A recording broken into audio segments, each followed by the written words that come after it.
जय हिंद दोस्तों, veterans academy Kangra के यूट्यूब चैनल में आपका स्वागत है। आज हम डिस्कस करने जा रहे हैं 2022 के टैट के दिसंबर एग्जाम मंथ के एग्जाम का पार्ट सेकंड। ये टैट मैथ्स का सेक्शन है, पार्ट टू।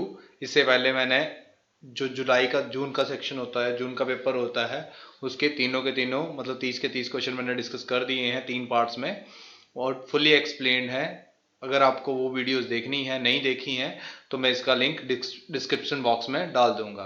अगर आपको मेरी ये सीरीज अच्छी लग रही है और अगर आप चाहते हैं कि मैं आगे कंटिन्यू रखूं, तो आप ज़्यादा से ज़्यादा चैनल को शेयर करें और वीडियो को लाइक करें और मेरा चैनल जरूर से सब्सक्राइब कर लें। और जो टैट का एग्ज़ाम दे रहे हैं, 2023 में दे रहे हैं, उनको भी जरूर शेयर करें। तो अगर कोई भी क्वेरी हो तो ये नंबर है मेरा नीचे, इस नंबर पे कांटेक्ट कर सकते हो। आप कोई भी क्वेरी है टेक्स्ट कर सकते हो या फिर कॉल कर सकते हो। और बाकी मैं लास्ट में बताऊंगा कि आपकी उसकी पूरी वीडियो की पीडीएफ कहाँ मिल जाएगी। तो चलो स्टार्ट करते हैं, क्वेश्चंस पे आते हैं। फर्स्ट क्वेश्चन है आपके पास कि derivative of sine X at X zero हो, तो बताओ कि डेरिवेटिव क्या होगा। अब देखो, आंसर टिक करने के लिए तो मैं करवा दूं, लेकिन इसकी फुली एक्सप्लेनेशन के लिए आपको फर्स्ट प्रिंसिपल ऑफ डेरिवेटिव पता होना चाहिए। तो फर्स्ट प्रिंसिपल ऑफ डेरिवेटिव क्या होता है? फर्स्ट प्रिंसिपल ऑफ डेरिवेटिव होता है एफ डैश एक्स, यानी कि किसके बराबर होगा ये? Limit h tends to zero, limit h tends to zero, limit h tends to zero, और एफ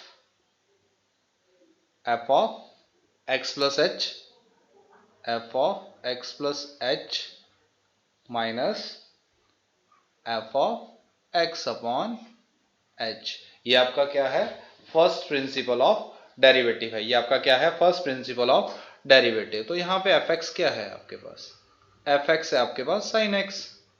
तो एफ एक्स प्लस एच क्या हो गया आपके पास? आया साइन एक्स प्लस एच, ये आ गया। तो अगर मैं इसको फर्स्ट डेरिवेटिव करूं तो क्या आ जाएगा आपके पास? Limit h tends to zero, आपके पास क्या आएगा? F of x plus h, यानी कि sine x plus H minus sine x upon h, upon h. अब देखो, अब यहाँ पे x की जगह हमें क्या पुट करना है? x की जगह हमें क्या पुट करना है? जीरो पुट करना है। तो f डैश जीरो किसके बराबर हुआ?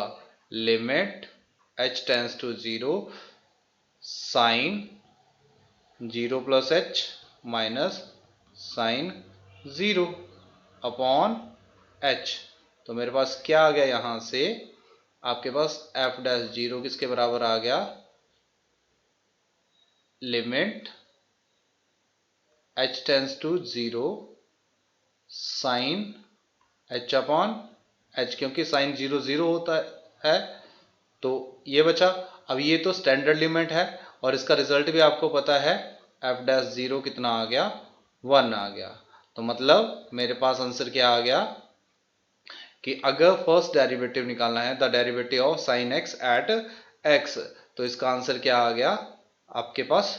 1। इसका आंसर क्या आ गया आपके पास? 1 आ गया। क्लेरिफाई है? होप सो आपको समझ आया होगा। अगर कोई भी डाउट रहता है तो प्लीज करके कमेंट बॉक्स में कमेंट जरूर करें। मैं कोशिश करूंगा कि आपका ये जो डाउट रहेगा वो उसको क्लियर कर पाऊं। नेक्स्ट क्वेश्चन है, second question, the volume of a sphere. Sphere क्या होता है? गोला। और गोले का क्या निकालना है? आयतन। तो गोला है, स्फेयर है, जैसे बोलते हैं ना अर्थ क्या है हमारी? स्फेरिकल है। तो ऐसे करके गोला है ये, ठीक है। तो गोले में क्या होता है? रेडियस होता है। ये क्या होता है? रेडियस।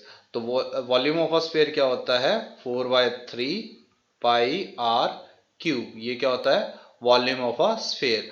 और curve surface area and total surface area of a sphere क्या होता है? 4 पाई आर स्क्वायर। ये इक्वल ही होता है। और एक और चीज आती है आपके पास, हेमीस्फेयर। क्या आती है? हेमीस्फेयर। तो हेमीस्फेयर की वॉल्यूम क्या होती है? 2/3 पाई आर क्यूब। उसका कर्व सरफेस एरिया होता है आपके पास 2 पाई आर स्क्वायर। और टोटल सरफेस एरिया क्या होता है 3πr²। क्लैरिफाई ये बात। फॉर्मूला बेस्ड क्वेश्चन बहुत आ रहे हैं, पिछले जून के पेपर में भी फॉर्मूला बेस्ड क्वेश्चन आए थे, और ये जो पेपर है आपका दिसंबर का उसमें भी फॉर्मूला बेस आए थे। तो होप्स हो कि दिसंबर जो आपका जनवरी का पेपर होगा, सॉरी जून का पेपर होगा 2023 का, उसमें भी फॉर्मूला बेस्ड क्वेश्चंस आएंगे। तो प्लीज करके फॉर्मूलाज की एक लिस्ट बना लो, उसको रोज रीड करोगे तो आपको लर्न हो जाएंगे। क्लियर है। Next question. अब देखो, parameter of a circle is equal to square. इस क्वेश्चन में थोड़ा सा एरर है क्योंकि इसके आंसर में एरर है। ऑप्शंस जो हैं वो आंसर, ऑप्शंस में आंसर नहीं है। देखते हैं कैसे। तो parameter of a circle is equal to the square, मतलब जो वृत्त का परिमाप है और वर्ग का परिमाप दोनों का बराबर है। तो सर्कल का परिमाप क्या होता है सर्कमफ्रेंस, जो क्या होता है 2πr होता है, और स्क्वेयर का परिमाप क्या होता है 4x। तो अगर मैं यहां से r से क्या आ गया 2 into 22/7 into R is equal to 4 into X. अब 2 के टेबल में कटिंग हुई तो यहाँ पे 2 आया, 2 के टेबल में यहाँ पे क्या आया 11, तो 11 are is equal to 7x। अब उसने पूछा यहाँ पे देर रेडियाई, उनके रेडियाई की रेशो पूछी। तो रेडियाई की रेशो मतलब रेडियाई मतलब उसके वर्टेक्स की रेशो, तो आर रेशो एक्स कितना आ गया 7:11। अगर पूछा होता इनके एरियाज की रेशो, अगर इनके एरिया के रेशो पूछी होती तो एरिया क्या होता है πr², ये एरिया होता है। स्क्वायर का एरिया क्या होता है, स्क्वायर का एरिया क्या होता है साइड स्क्वायर यानी कि x²। तो देखो r², पाई क्या होता है 22/7 इंटू आर की जगह 7 है, 7 का स्क्वायर कितना होगा 49, और x² यानी कि 11 का स्क्वायर, तो 11 का स्क्वायर कितना हो गया 11 इंटू 11 हुआ। तो 11 से यहाँ पे कटिंग हुई तो 2 पे गया, यहाँ पे 7 से कटिंग हुई तो कितना है 7। तो क्या आंसर आना था 14:11। किसका देयर एरियाज की रेशो। तो एरियाज की रेशो का बात करेगा, किसकी बात करेगा एरिया की रेशो की बात करेगा, तब यहाँ पे क्या आएगा आपके पास 14:11 आएगा। लेकिन किसकी बात करेगा एरिया की बात करेगा, लेकिन रेडियाई की बात की है तो रेडियाई के लिए रेशो क्या आएगा 7:11, और एरिया के लिए क्या आएगा 14:11। एरिया के लिए आएगा रेशो 14:11। बात क्लियर है। तो नेक्स्ट क्वेश्चन की तरफ चलते हैं। क्लियर है तो नेक्स्ट क्वेश्चन की तरफ चलते हैं। नेक्स्ट क्वेश्चन में देखो what is the common difference of an AP. AP का कॉमन डिफरेंस निकालना है। यहाँ पे 18th टर्म और 14th टर्म के जो दिया है वो 32 के इक्वल दिया है। 18th टर्म, अब देखो एपी क्या होती है अरिथमेटिकल प्रोग्रेशन में फर्स्ट टर्म होती है, कॉमन डिफरेंस होता है। अब मुझे निकालना है A18, तो A18 क्या होगा, मतलब 18th टर्म क्या होगी A प्लस 17D, ये होगी आपकी 18th term, minus A plus 13D किसके बराबर हो गया 32। ये कैसे आता है a n is equals to a plus n minus 1 into d, इसके बराबर होता है। क्लैरिफाई है। तो यहां से अगर सॉल्व करूं तो क्या आ गया ए प्लस 17D माइनस ए, ये माइनस अंदर मल्टीप्लाई होता है यहाँ पे माइनस आ गया, माइनस 13D किसके बराबर आ गया 32। अब देखो पॉजिटिव है नेगेटिव है जीरो हो गया, 17D में से 13D कम हुए तो कितना बचा 4D, 4D कितने बराबर 4D किसके बराबर आ गया 32 के बराबर आ गया, तो D किसके बराबर आ गया 32/4। तो कटिंग हो गई तो यहाँ पे 8, यानी कि आपका जो D आ गया वो आ गया 8 आ गया, D कितना आ गया 8 आ गया। तो कॉमन डिफरेंस निकालना था, कॉमन डिफरेंस ही D होता है। कॉमन डिफरेंस क्या होता है, कॉमन डिफरेंस क्या आता है जिसको हम स्मॉल d से लिखते हैं, वो कितना आ गया 8 आ गया। तो मेरा आंसर क्या आ गया 8। क्लैरिफाई है। नेक्स्ट क्वेश्चन देखते हैं फिर। एरिया ऑफ रोम्बस, मैंने लास्ट पीछे क्लासेस जो ली हैं उसमें भी बताया है एरिया ऑफ रोम्बस। तो area of rhombus, area of rhombus क्या होता है half of d1 into d2। Rhombus क्या होता है पतंग, रोम्बस क्या होता है काइट की तरह होता है, पतंग की तरह होता है। इसकी साइड्स इक्वल होती हैं लेकिन डायगोनल जो होते हैं वो इक्वल नहीं होते हैं। ये d1 है और ये क्या है d2। ठीक है, तो एरिया ऑफ रोम्बस कितना हो गया half of d1 into d2। Half of d1, diagonal 1 कितना दिया हुआ है 10 सेंटीमीटर, तो 10 ले लिया, और डायगोनल 2 कितना दिया हुआ है 8.2 सेंटीमीटर। 8.2 को क्या लिख सकता हूं, 82/10। तो 0 से 0 कटा, 2 से यहां पे कितना आ गया 41। तो आपके पास एरिया कितना आ गया 41। यूनिट्स क्या है, सेंटीमीटर है, तो सेंटीमीटर स्क्वायर। ये ध्यान रखना क्योंकि यहाँ पे 41 दो जगह है, जल्दबाजी में टिक मत कर देना, 41 सेंटीमीटर स्क्वायर आएगा। क्लेरिफाई है। नेक्स्ट क्वेश्चन की तरफ चलते हैं।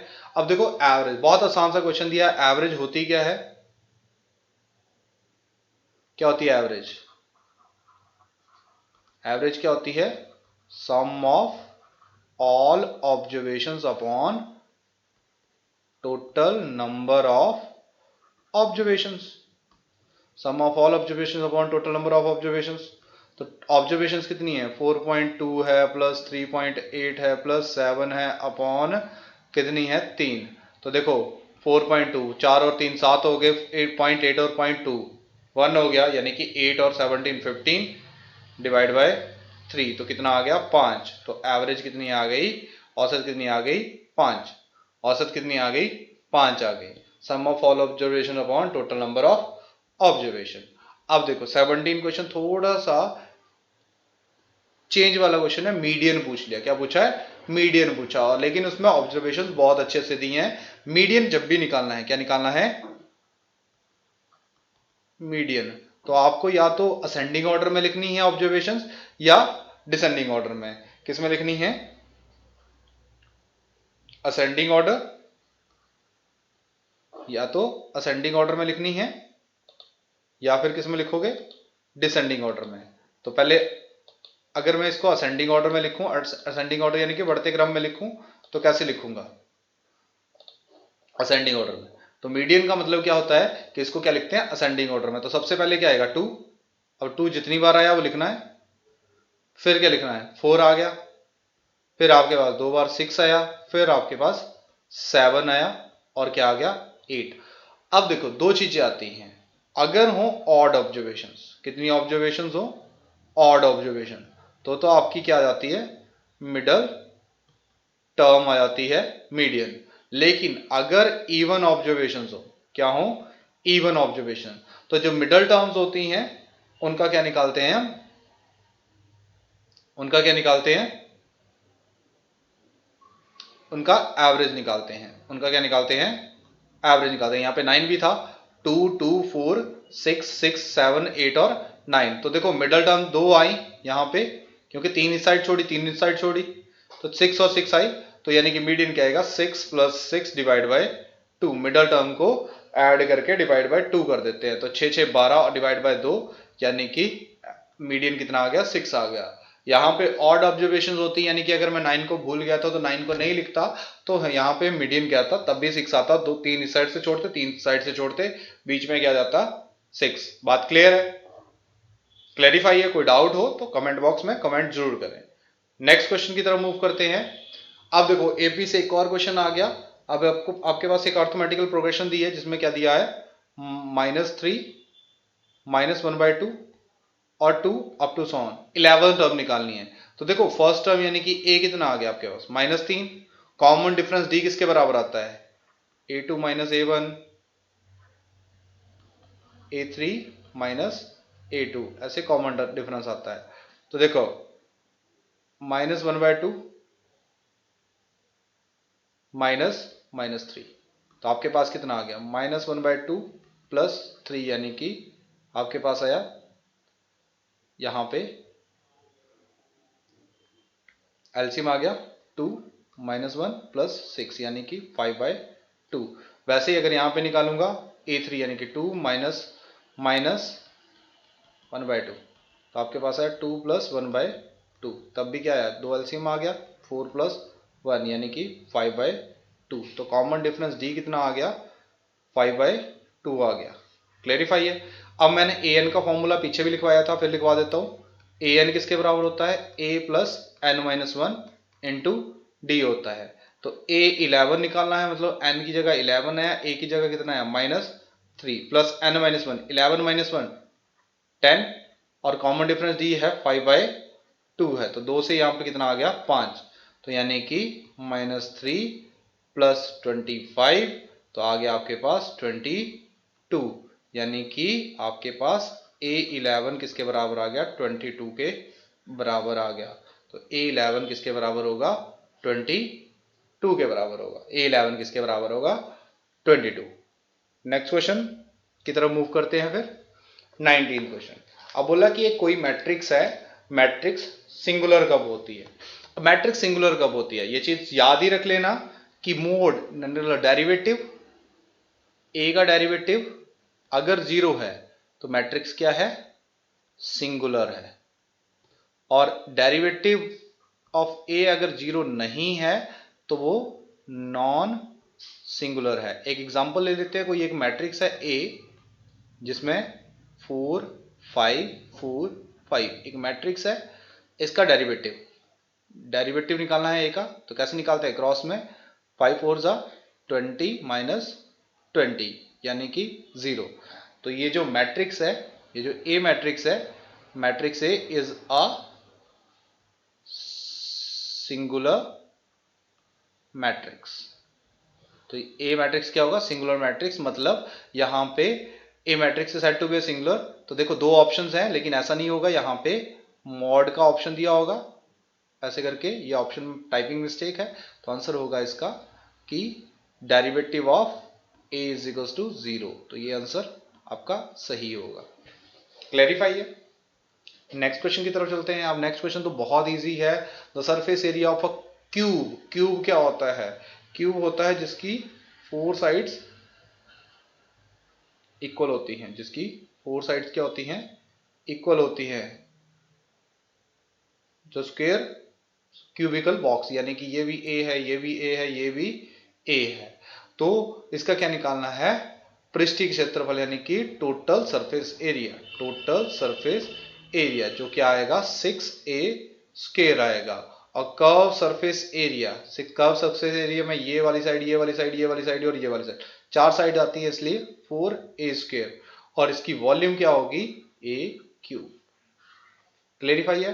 होप सो आपको मेरा सेशन ये पसंद आया होगा। कोई भी डाउट रहता है तो आप प्लीज कमेंट करें, और अगर आपको सेशन अच्छा लगे तो लाइक शेयर, और चैनल को सब्सक्राइब अभी तक नहीं किया है तो जरूर करें। और हमारे फेसबुक, इंस्टाग्राम और टेलीग्राम के प्लेटफॉर्म को ज्वाइन कर ले, ताकि हम कोई भी नया एग्जाम आता है उसकी नोटिफिकेशन या फिर कोई भी इंपॉर्टेंट नोटिस आपको मिलता रहे। अगर आपको कोई भी क्वेरी है या फिर आपकी जस्ट ग्रेजुएशन खत्म हुई है, आपको करियर काउंसलिंग की लोड है, तो करियर काउंसलिंग की जरूरत होगी तो भी आप इस नंबर पे कांटेक्ट कर सकते हैं। आप हमें कांगड़ा में मिल सकते हैं। कांगड़ा में आपके वीडियो ऑफिस के जस्ट साइड में ही है, जस्ट बगल में है अंशुमली भवन, और नाम है वेटरन्स एकेडमी कांगड़ा। तो अंशुमली भवन में आके आप इस नंबर पे कॉल कर दें, हम आपको वहां पे भी अवेलेबल आपको मिल जाएंगे। धन्यवाद। जय हिंद, जय भारत।